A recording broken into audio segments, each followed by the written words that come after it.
Greetings, everyone. Welcome, welcome, welcome. I am so glad you're here. Thanks for tuning in. Tonight, we'll continue our reading of The American Slave Coast, A History of the Slave Breeding Industry by Ned and Constance Subletti. We're on page 159, which is chapter 14. Greetings. My name is the Revolutionary Matron, and my show is called The Learning Curve. I broadcast on a network called KWAZ Radio. There are other hosts on the network I'd like you to meet. Greetings, everyone. This is Koku from the Bitter Medicine Podcast, inviting you to tune in to the Bitter Medicine Podcast on KWAZ Radio. Peace, family. This is Oni, inviting you to listen to the Pro-Black Perspective, where black problems are addressed with black solutions. This is D Webb with the Harsh Reality Podcast, asking you to tune in where we tackle the news of the day that affects our community, only on KWAZ Radio. The views, thoughts, and opinions expressed here belong solely to the respondent, and they do not necessarily reflect any broadcast networks, affiliates, nor sponsors. The Learning Curve is a broadcast created for the benefit of my global community. Black is a consciousness. Content is being used for our commentary, research, criticism, education, scholarship, teaching, preaching, and news reporting. No copyright infringement is intended. I will make enunciation mistakes. I will give you my opinion about the information. And if you ever ask, I will send you my source. Chapter 14 starts with a quote from a Swiss visitor to Virginia written in 1702. Most of the wealth consists of slaves or Negroes. These Negroes are bought annually in large numbers from Guinea and Jamaica, the latter of which belongs to England, on English ships. They can be selected according to pleasure, young and old, men and women. They are entirely naked when they arrive, having only corals of different colors around their necks and arms. They usually cost from 18 to 30 pounds, which is between $3,900 and $6,500 in 2014 dollars. They are lifelong slaves and good workmen after they have become acclimated. Many die on the journey or in the beginning of their stay here because they receive meager food and are kept very strictly. Both sexes are usually bought, which increase afterwards, which means they usually buy men and women, and those men and women procreate afterwards. Greetings, Manning for Mayor. Thanks for tuning in. We're on page 159, chapter 14. The title of this chapter is called The Separate Traders. In the face of the Royal African Company's continued inability to provide planters with all the slave labor they wanted, independent entrepreneurs ignored the royal monopoly, pushing and rushing contraband ships to Africa in large numbers. The West Indian planters, who were influential in Parliament, wanted the Royal African Company's monopoly broken. After experimentation with individual licenses, the African trade was deregulated in 1698.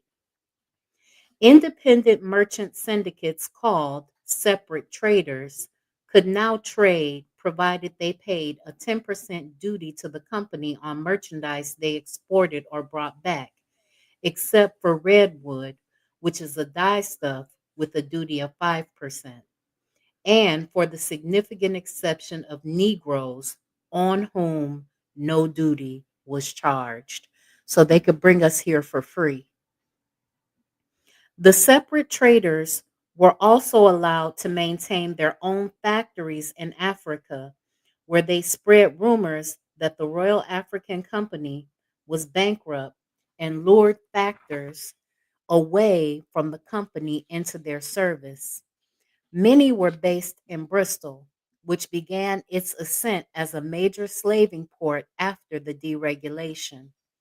The Royal African Company had established itself at some 30 to 40 factories along the African coast, from Elamina to Luanda, and many of these were taken over by separate traders whose competition drove up prices at the African source. Another financial innovation of the time was the insurance sector. The investors of Lloyd's Coffee House in London began insuring in 1688, and since the transatlantic slave trade was a high risk enterprise, the risk of separate trading grew Lloyd's business considerably. Deregulation was effective at stipulating the traffic in kidnapped Africans. The Black population of Virginia approximately tripled over the 12 years after the opening of separate trading, and only with separate trading did the large scale trafficking of Africans to South Carolina begin. By the end of that period, the arrival of large numbers of African laborers had predictably enough raised Virginia and Maryland's production levels dramatically, causing a glut of tobacco on the market. The price plunged to crisis levels, causing numerous defaults on payments for slaves bought on credit from the Royal African Company. Cutting its losses, the company stopped voyages to Virginia in 1706, so about 7 or 8 years after deregulation. But the separate traders continued pouring in Africans, as this comparison for the years between 1698 and 1707 shows.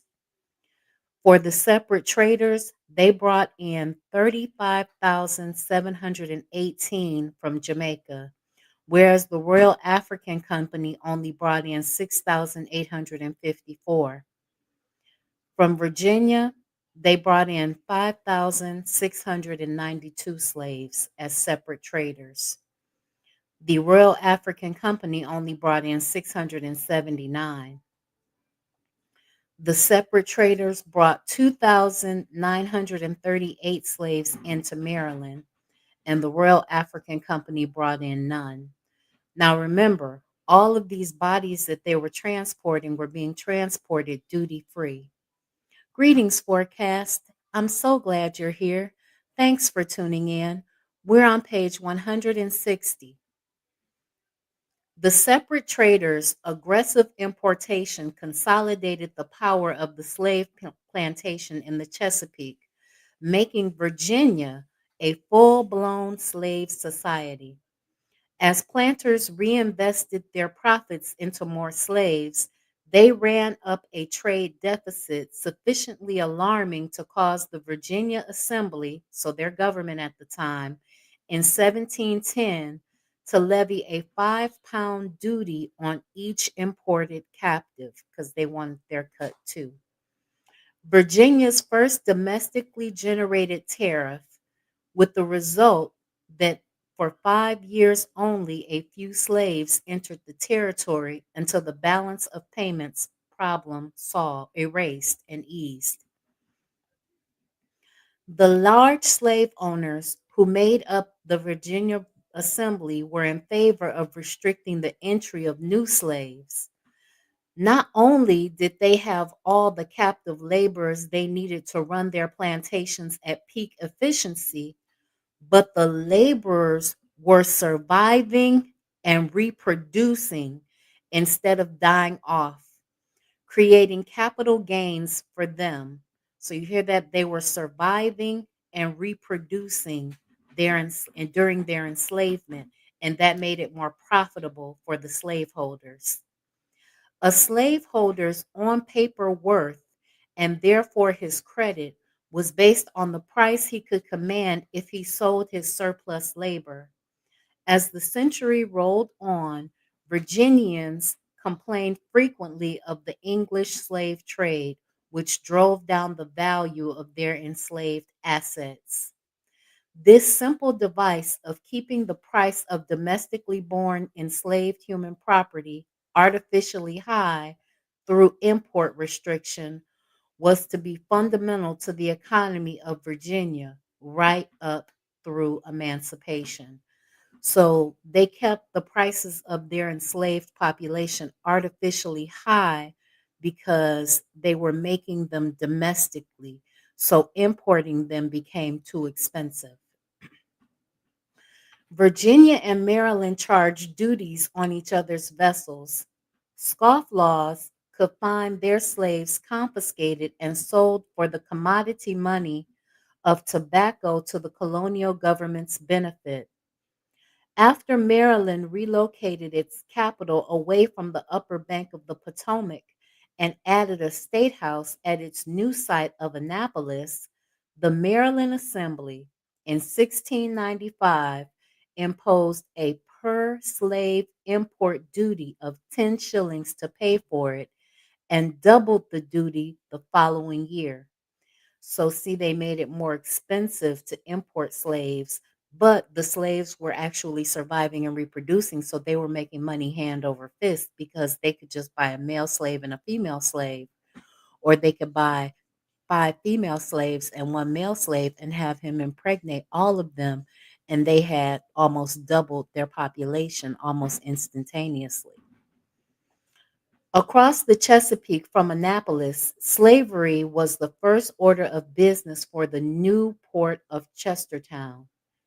It was right up top in the language of the Maryland Assembly used when it created a little town on April 19th, 1706, designating a plantation waterfront on the Chester River as one of the number one of official customs posts where all ships and vessels trading into this province shall unlade and put on shore all Negroes, wares, goods, merchandises, and commodities.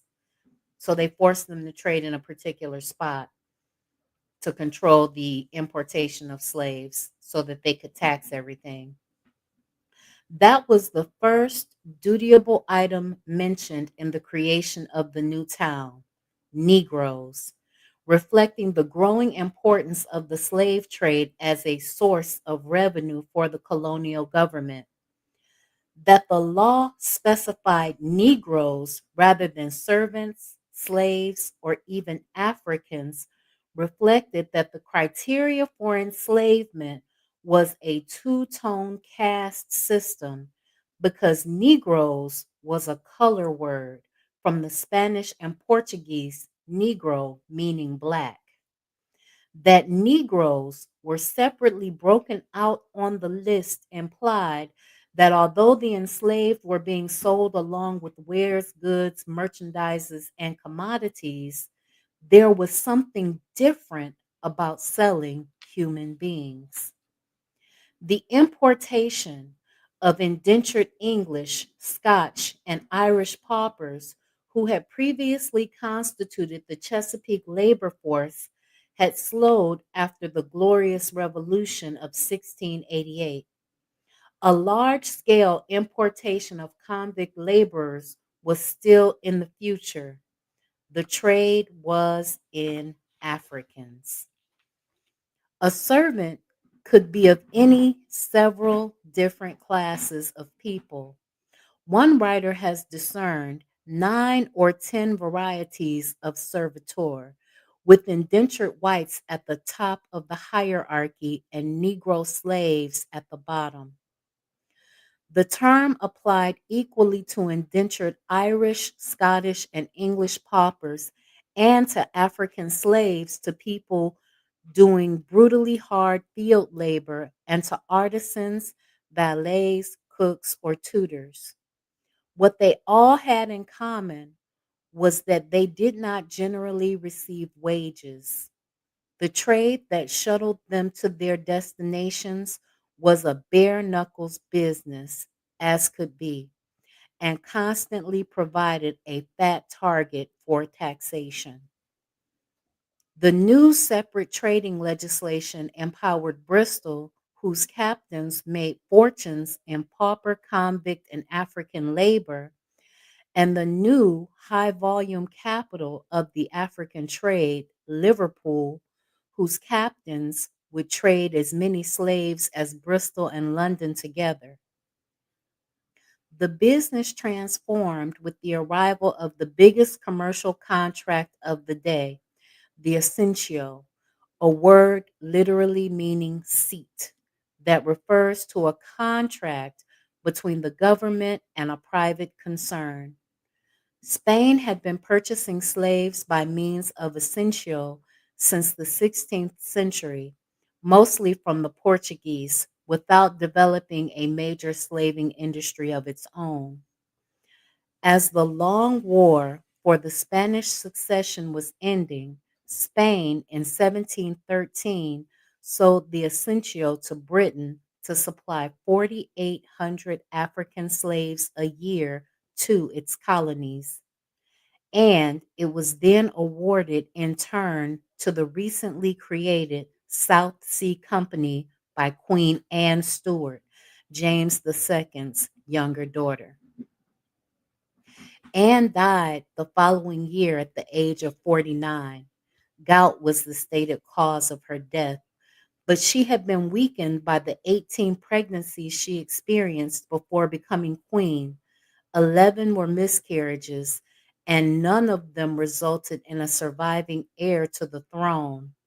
She was succeeded by her second cousin, King George I, a Protestant descendant of the Stuarts from the House of Hanover, whose first language was German. So they've always been pan German, pan European.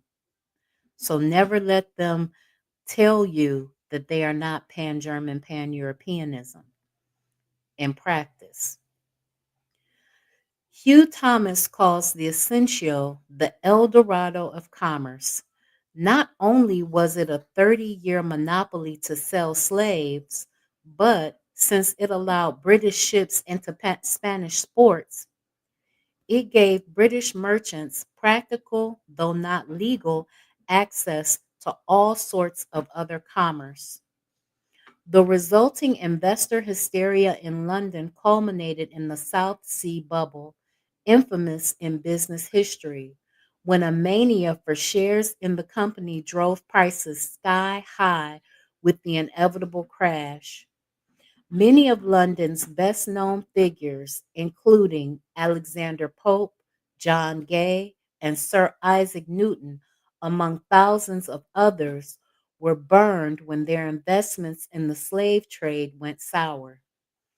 But the slave trade itself continued being profitable as the age of large scale British slaving got underway. About 4,000 Africans arrived in Virginia between 1715 and 1718, and then 5,170 came on 35 ships between 1719 and 1721. The problem of tobacco overproduction predictably returned, and the prices for the commodity were depressed throughout the 1720s. Complicating the market further was the wide open competition of freelance traders to supply slaves bid up the price in Africa, even as it fueled intra African wars that fed the trade in captives, depopulating some areas, especially in Central Africa, and creating even wealthier, ever more rapacious African elites. So they had a class system. And as economist Warren Watley argues, promoting polygyny in Africa, and the development of small, fragmented African states over large ones. With the advent of high volume freelance slave trading, colonial assemblies levied duty after duty on the U.S. Constitution, would later call politely importation of persons. Not that cash actually changed hands at the customs posts, as colonists had no gold or silver, tobacco was used as money. Commodity money is the economist's term, but passing around hogsheads of tobacco was impractical. Paper notes backed by tobacco were issued as early as 1727 and perhaps even earlier in Virginia. Around the Chesapeake, duties, fines, commissions, and prices of all sorts were quoted in pounds of tobacco and paid by tobacco notes.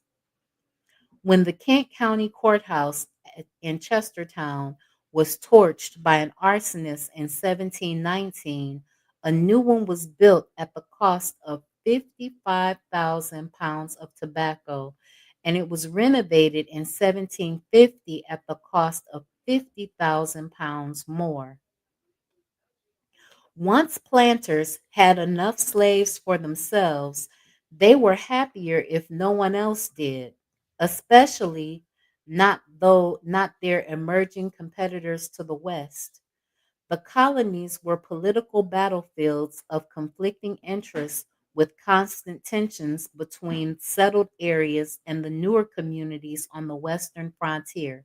So they didn't want slavery to spread, but it was for economic reasons. The planters and merchants of the former tended to have control of colonial assemblies, while farmers of the latter constituted a market to exploit. Meanwhile, the African slave trade, not to be confused with slavery itself, made many in the colonies uneasy because it wasn't seen as introducing a dangerous because it was seen as introducing a dangerous population into the colonies.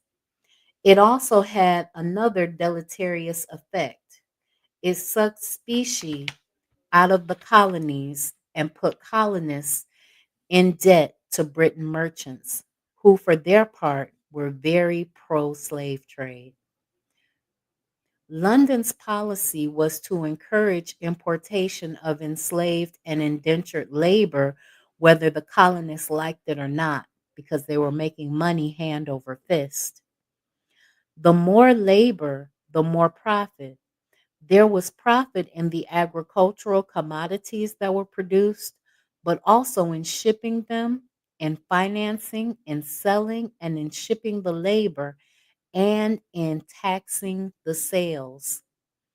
Prohibitively high duties on slave importation were laid at times by colonial assemblies, but the laws they made would always apply and could be overridden by London, where slave trade interests, sometimes including the king, prevailed time and time again to roll the duties back. A group of Liverpool merchants successfully lobbied for a rollback of the 1728 Virginia duty, while a similar effort resulted in the denial of South Carolina's attempt to impose a duty of £10 per head in 1731.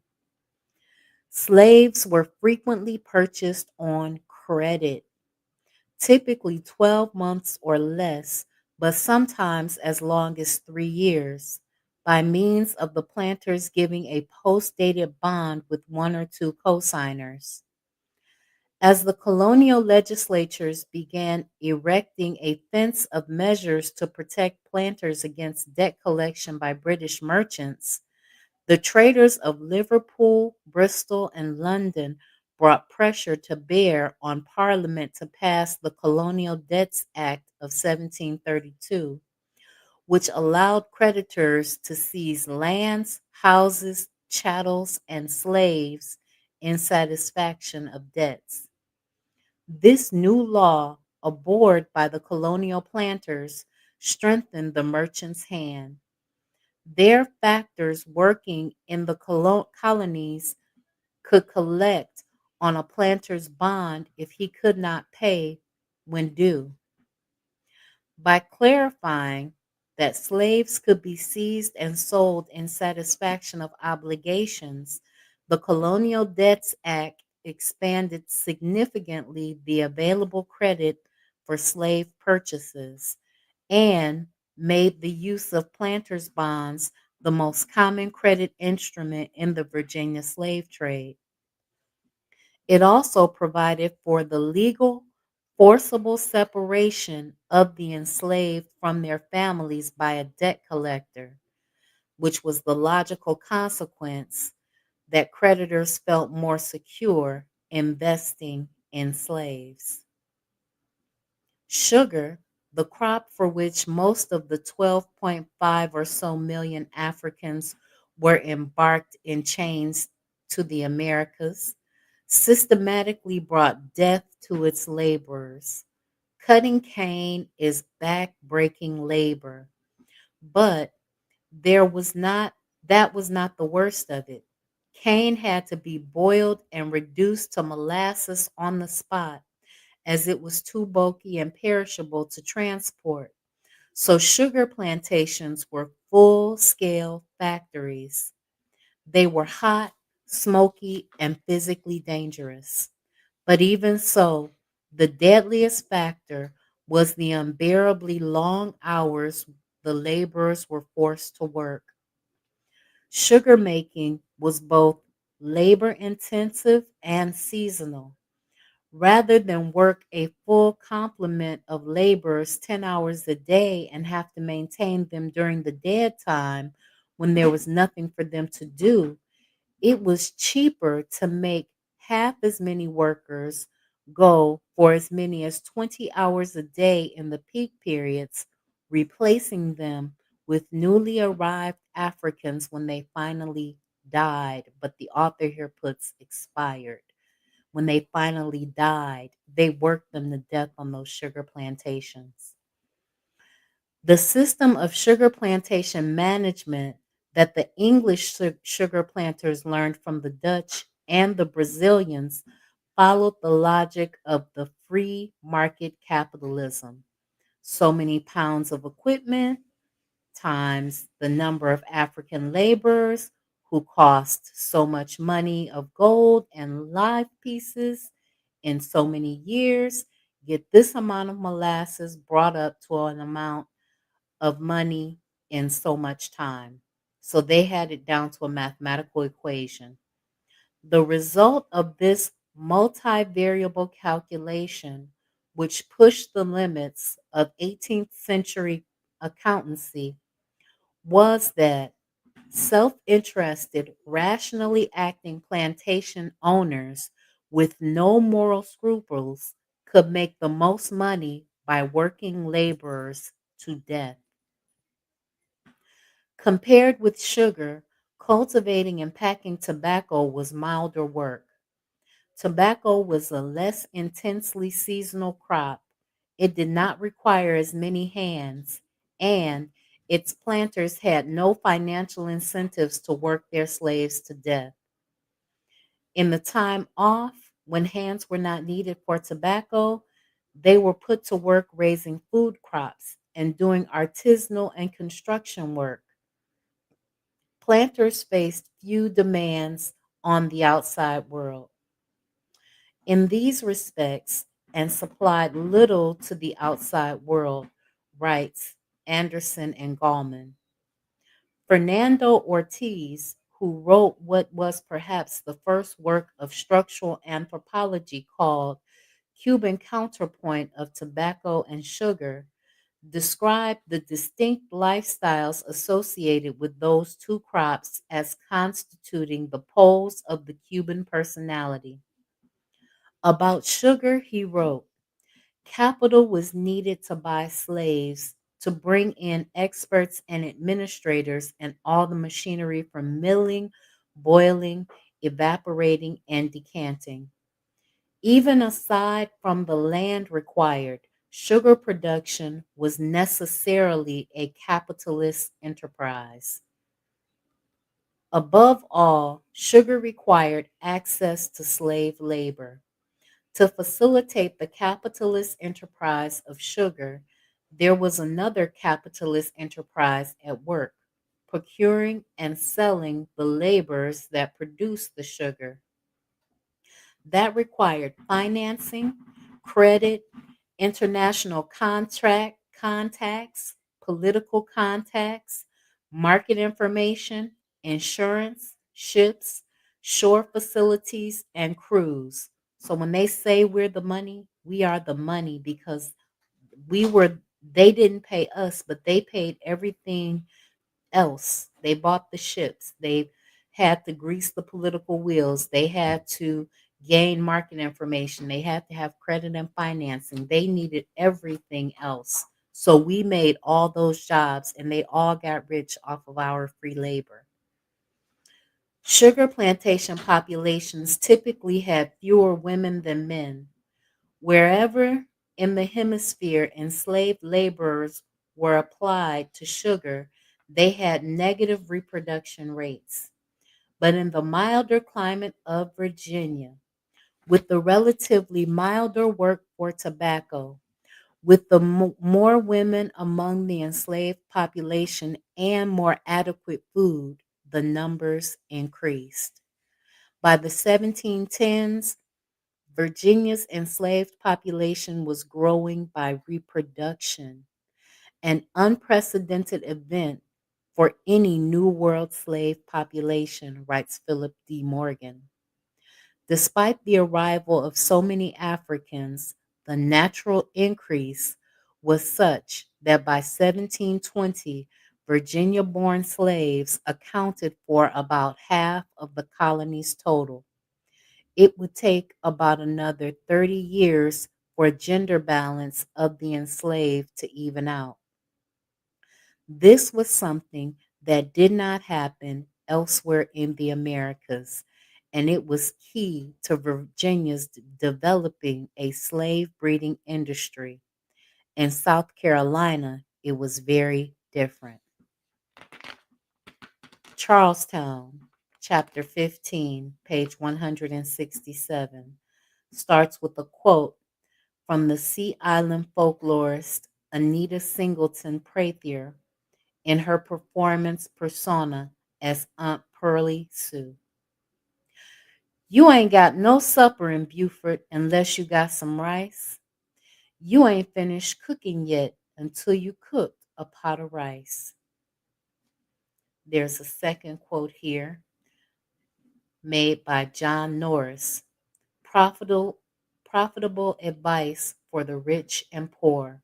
Promotional London pamphlet pitching emigration to South Carolina in 1712. Question: I see it hazardous for a man to give so much money for a slave, and that slave may die soon when all his money is lost. Is it not so here? If a man purchase cattle or horses, how can he be assured of their lives?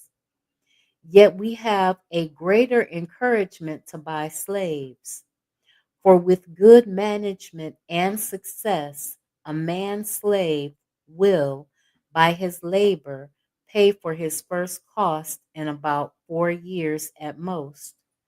Besides his maintenance, so the remainder of his life, you have his labor as free gain.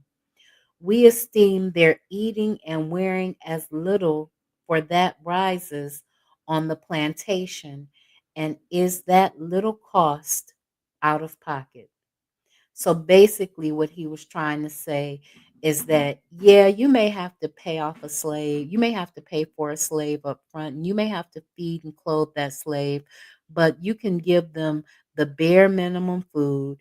You can clothe them in old sackcloths and old burlap bags, and they will pay for themselves within about 4 years. And after about 4 years, All the rest of that slave's life is profit and gain for you. The growing conditions of Virginia and Carolina were as different as their topographies, necessitating different crops. It took Virginia between 60 and 100 years to become a slave society, but South Carolina began as one. By the late 17th century, writes Philip D. Morgan, Virginia had a plantation economy in search of a labor force, whereas South Carolina had a labor force in search of a plantation economy.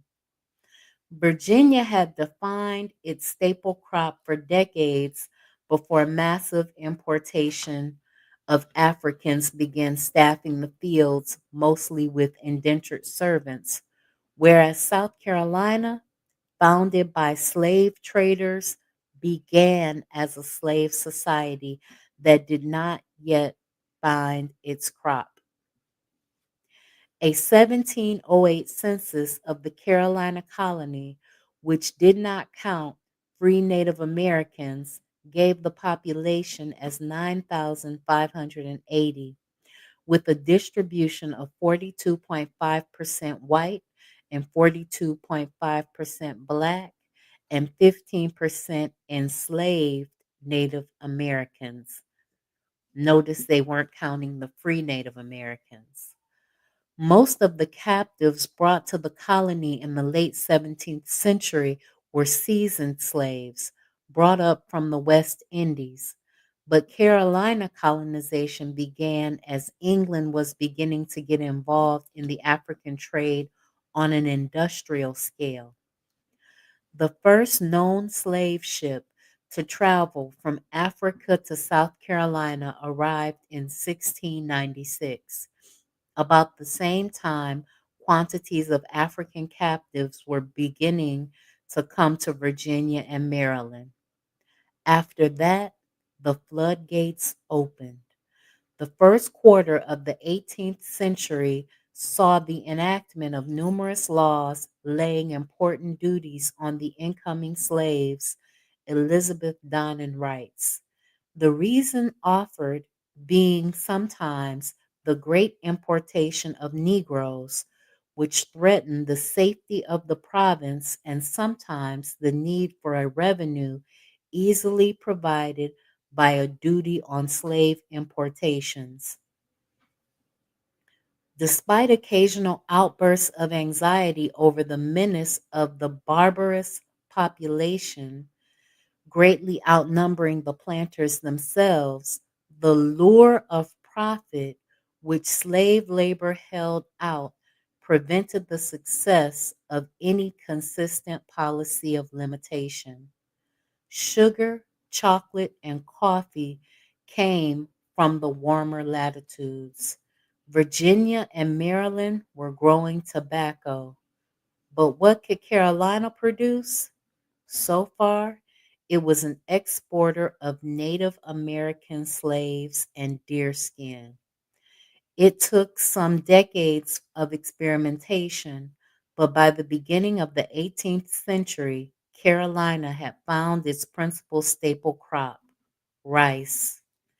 Tradition has it that the first crop was made with a seed from Madagascar brought in by a privateer. Greetings, Sister Raw, and the elders listening with you.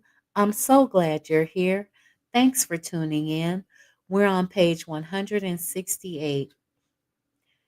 Investing in the Madagascar trade from East Africa, a striking exception to the flow of slaves from the West and Central Africa, was a New York specialty, though others were in it too. During the Royal African Company's monopoly through 1698, wealthy New Yorkers made fortunes doing an end run around it, trading illegally in slaves and other African merchandise by opening a commercial corridor to Madagascar where the Royal African Company's vessels did not go. The Scottish born merchant Robert Livingston was one of a number of New York merchants who became rich investing in African trading expeditions. The son of a Scottish Presbyterian minister, notice this, who had fled Charles II's compulsory Anglicanism in 1663 in Rotterdam, he ultimately emigrated to America. After marrying the wealthy Albany Dutch widow Lydia Schuyler van Rensselaer in 1679, Livingston became the head of a family that came to own about 1 million acres of land.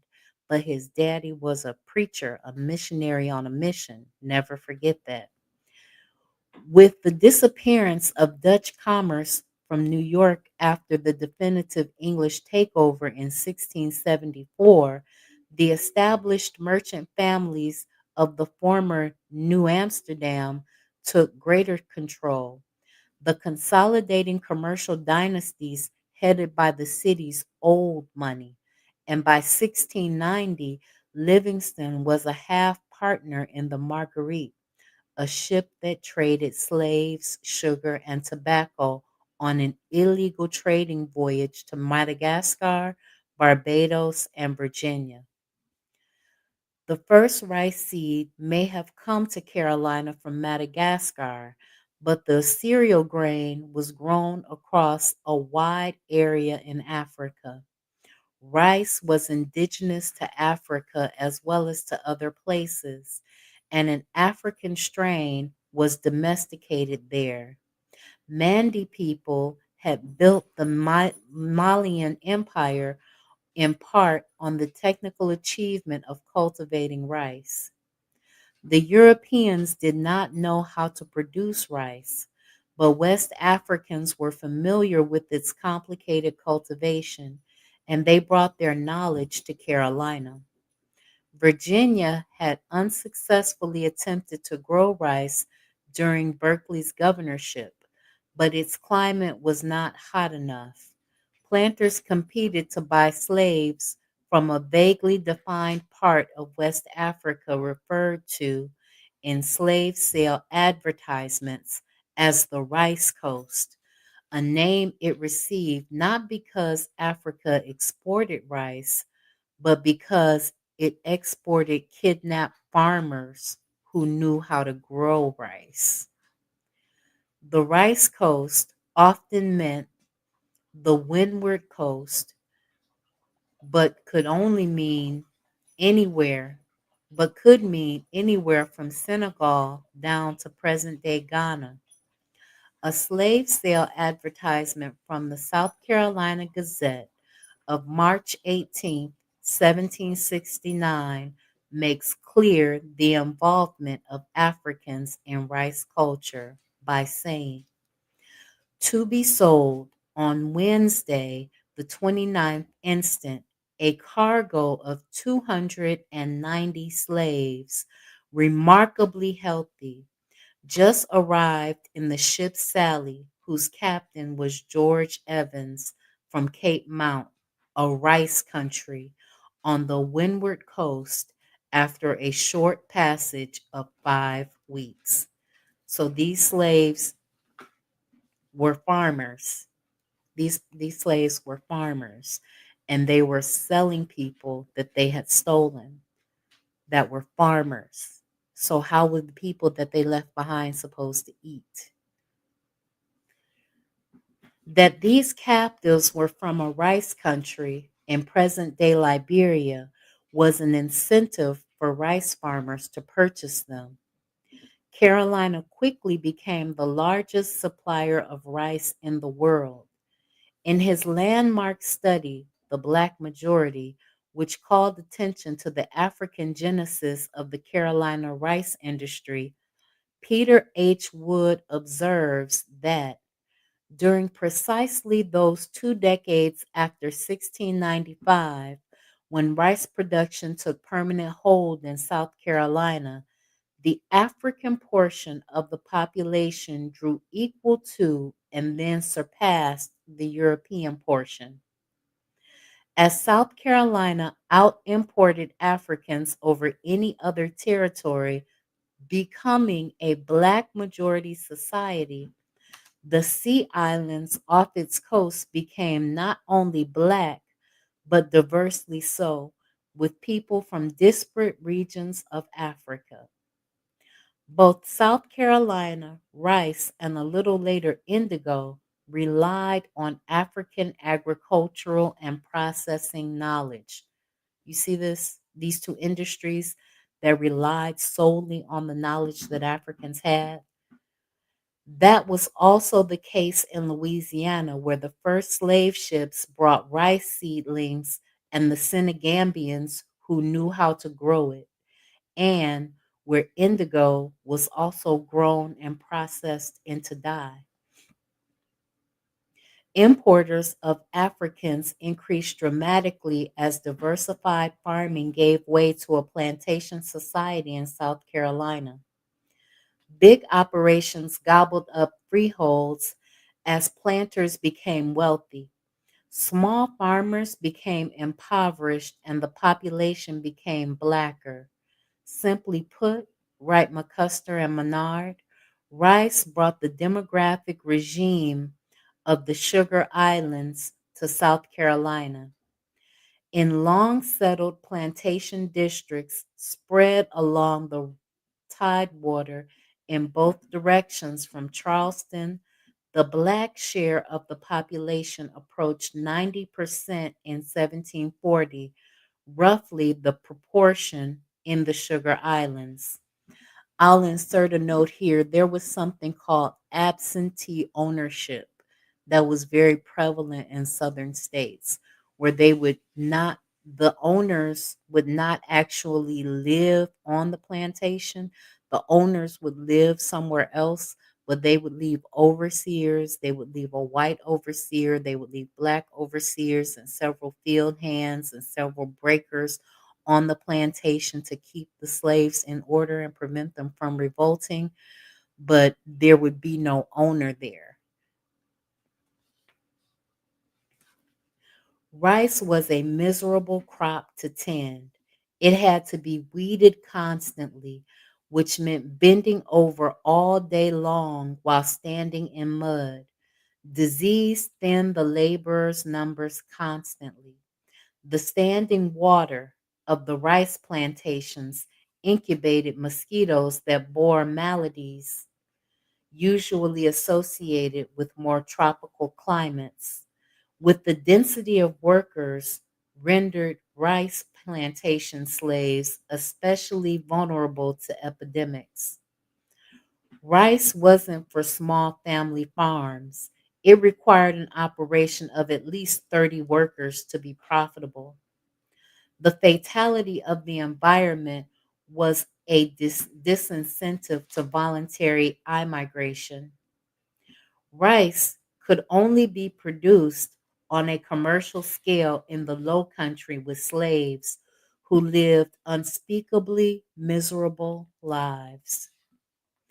The enslaved population of the rice plantation exhibited characteristics seen in the Sugar Islands, with mortality exceeding births as laborers were worked to death. Africans in South Carolina had a negative growth rate, and the burdened out laborers would have to be replenished by new arrivals. It took until the 1770s for African Americans to become the majority of Black enslaved in the South Carolina, 50 years after it happened in Virginia and more than a century after Black slaves had first been brought here. A boosterish book by John Norris, published in London in 1712, to stimulate emigration, contrasted the two ethnic slaveries that coexisted in South Carolina. Norris mentioned perpetual enslavement of Native American slaves' descendants while pointing out their provenance from French Louisiana, or Spanish Florida territories by saying, those we call slaves are a sort of black people, here commonly called blackamoors. Some few kept here in England by gentry for their pleasure, but their proper names are Negroes. When these peoples are thus brought, their masters or owners then have as good a right and title to them during their lives as a man has to a horse or ox after he has bought them. There is also another sort of people we buy for slaves called Indians, bred on the continent, but far distant from us, belonging to the French and Spanish territories of America or coming from Louisiana and Florida. They are a sort of red dun or tan skinned people who are also sold us by merchants or traders that deal with several nations of our native Indians, from whom they first buy these people, whom we then make slaves of, as of the Negroes. They are never free men or women during their life, nor their children after them, who are under the same circumstances of servitude as their parents during their lives also. So, what he's saying here is that they enslaved black people and red people, or red and tan people, or Africans and natives, or Negroes and Indians for life. Norris described how a hypothetical 1,500-pound investment should be spent to yield a plantation producing 400 pounds annually. His first item of expense was 15 good Negro men at 45 pounds each, followed by 15 Indian women to work in the field at 18 pounds each, 3 Indian women as cooks for the slaves and other household business, and 3 Negro women at 37 pounds each to be employed either for the dairy, to attend the hogs, washing, or any other employment. The many twists and turns of the conflict between slave raiding South Carolina and the shifting alliances of Native Americans with French and Spanish are beyond the scope of this volume. Suffice it to say that Carolina's slave trade in Americans was ended by a full-scale war between the Carolinians and an alliance of native tribes that lasted for 2 years, an enormously long campaign in the context of indigenous struggles against the Europeans.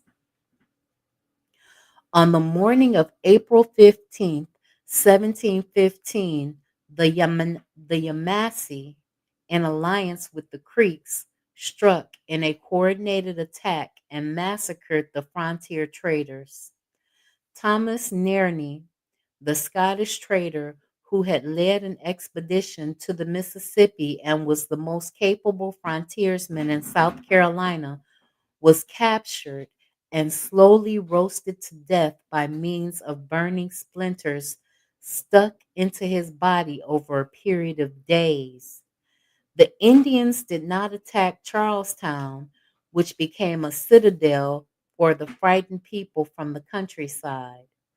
Remembering by the Carolinians as Yamasee War, the uprising changed direction with the entry of the Cherokee as South Carolina's allies against the Creeks, and it was over by 1717. The remaining Yamasee fled to Florida. The Creeks, the most powerful of the confederations, migrated west and retained their status as a crucial regional power while nursing a special hatred of the Cherokees. This war, writes Alan Gallay, marked the birth of the Old South just as Appomattox later marked its death. The turning point in the consolidation of the rice plantation economy, it led to the end of the proprietorship and the reversion of Carolina to royal colony status. It is worth underscoring that the end of the trading of Native American slaves came about as the direct result of a focused attack by Native American alliances, and also that this Native rebellion was a Black rebellion as well. Black soldiers fought together with Native Americans in the Yamasee War. The Carolinians, meanwhile, were so desperate that they armed some of their slaves. South Carolina's war with Native Americans underscored how exposed the English were on their southern flank. With the flight of the remaining Yamasee to Florida and the Creeks' move west, the southern frontier was depopulated even of Native Americans, which represented a grave security issue, and the land of the Yamasee had abandoned was prime rice growing land. The Lord's proprietors' claim to own the land to the southwest had foreclosed on the possibility of settlers there. But now, under the pressure of the Spanish threat from Florida, a convention of colonists, with the militia's support expressed by flying colors, rose against the Lord's proprietor. After 50 years of proprietary government, what South Carolina remembered as the Revolution of 1719 led 10 years later to the final return of the colony to crown status. After the Carolinians successfully petitioned to change the colony status in 1729, the Lord's proprietors took a lowball buyout. The Yamasee War made the Native Americans more powerful relative to the South Carolina colonists than they had previously been, and diminished England's influence against the Spanish and French in the region. But the French colony had arrived at its own crisis with the Native Americans. On November 28th, 1729, Natchez Indians attacked Fort Rosalie, the nucleus of the later town of Natchez and the hub of the fledgling French agricultural effort worked by enslaved natives and Africans. They killed much of the town's population, between 230 and 240 settlers, mostly men. They kidnapped 62 more, mostly women and children, and 106 slaves, and they destroyed all the crops. On April 10th, according to Mark Antony Callior, a clerk for the Company of the Indies, a Natchez Indian woman whom the Tunicas had captured was slow tortured, dismembered, and burned to death by the Tunicas in New Orleans, Indian style, with the permission of the French, in reprisal for the Natchez torture of their captives. The destruction of the colony's agriculture signaled the end of the active French colonization effort in Louisiana, as that colony reverted to crown status in 1731. 2 years later, South Carolina had done so. 2 years after South Carolina had done so. The Carolina economy had to be rebuilt after the Yamasee War, something that took most of the 1720s to accomplish, during which time the transition to a rice plantation economy based on African labor was consolidated. Once again, the importation of Africans increased the threat of slave rebellion, both real and imagined. An anonymous letter addressed to a Mr. Boone in London and dated Carolina, June 24th, 1720, mentions a purported slave conspiracy, saying, I am now to acquaint you that very late we have had a very wicked and barbarous plot of the design of the negroes rising with the design to destroy all the white people in the country and to take the town, which was Charlestown, in full body. But it pleased God, it was discovered, and many of them taken prisoner, and some burnt, some hanged, and some banished. Records from the period are scanty, but there's reason to believe that this slaughter of Negroes was far from the only one in South Carolina. A letter from Charlestown, dated 20th of August, 1730, describes a purported plan for an uprising much like the purported 1674 Barbados conspiracy and not unlike the one successfully executed 61 years later in Saint Domingue, the future Haiti. This one was organized around a dance, a bloody tragedy which was to have been executed here last Sunday night, the 15th, by Negroes. Some of them proposed that the Negroes of every plantation should destroy their own masters, but others were rising in a body and giving the blow at once on surprise, and thus they differed. They soon made a great body at the back of the town and had a great dance, and expected the country Negroes to come and join them. And had not an overruling province discovered their intrigues, we had been all in blood. So we have a history of organizing to kill them to obtain freedom. By this time, more than 2,000 Africans a year were coming into Charlestown. With all of these different conspiracies, they still were not afraid to bring Africans in, but they started grabbing younger and younger Africans.